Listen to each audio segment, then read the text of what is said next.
We can set up Kubernetes using different methods. We will look how to set up Kubernetes locally. Let's use the simplest way, that is Minikube, to quickly run it on our local machine. Here is the Kubernetes website, and we can find different solutions, but we are interested in Minikube. But before we begin, there is some prerequisite like virtualization technique. We can enable it in Windows BIOS settings, and it will allow us to create multiple virtual machines that can run as separate operating systems. We also need to install VirtualBox. You can visit the website and install it according to your operating system like Linux or OS X. I am using Windows, so I have already installed it. Next we will install kube control or command line utility. For Windows, I will just simply download the file. It allows us to run commands for Kubernetes clusters. It can be used to deploy applications and manage cluster resources. I will download one more file, Minikube Windows AMD64, and I will rename it to minikube.exe. Now make a folder somewhere in C drive and copy the downloaded files in it. I have created a folder named Kubernetes and copied both of the files here. Let's open a command window and open the folder where we placed our files. Write minikube.exe start. It will allow us to automatically pull the image from internet and deploy it to our VirtualBox. I will pause the video here and will come back after it is installed on my PC.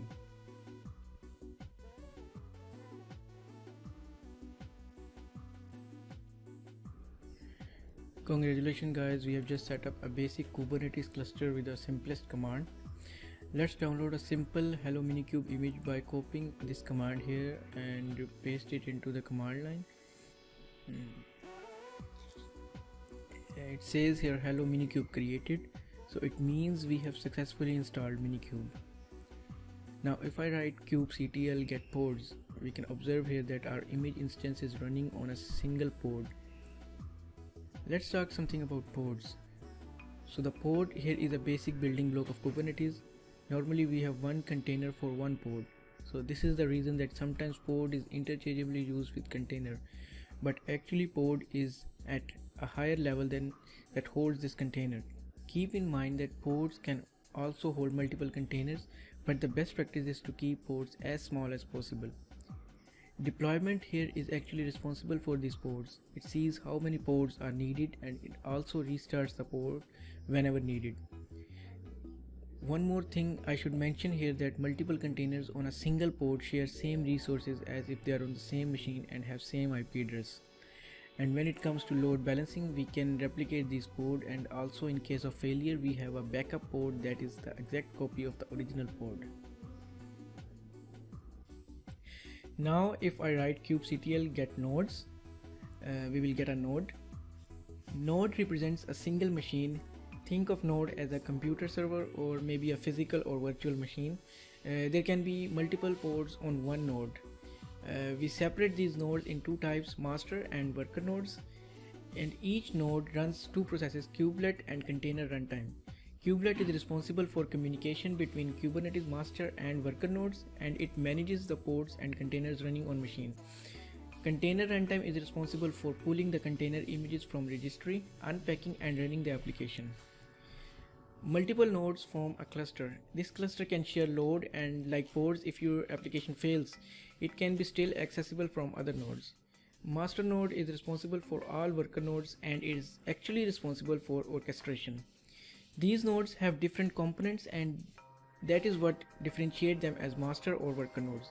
We will further look into it when we look into kubeadmin. Let's look at hello minikube web server again. If we look at the command we pasted, we can see the actual command is kubectl run, and here hello minikube is the name of the image, and it is downloaded from this link and is on port 8080. Now if I run another command, kubectl expose deployment, and the name of the image hello minikube, this command will expose this port to our host machine. So like service hello minikube is exposed. Now if I write minikube service and the name of the image again hello minikube -- URL, we have this URL and copy it and paste it in the browser, and we can see an echo service. If I write my app in the URL, we can see it here. It changes our real path.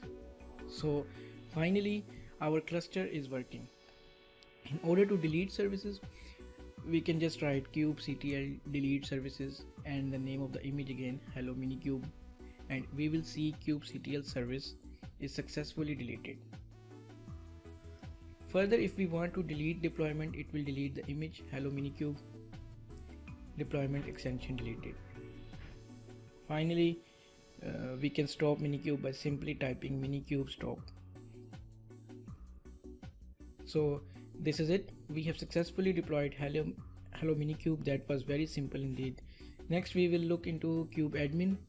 We will make 3 virtual servers and configure them as master and worker nodes and manually configure them.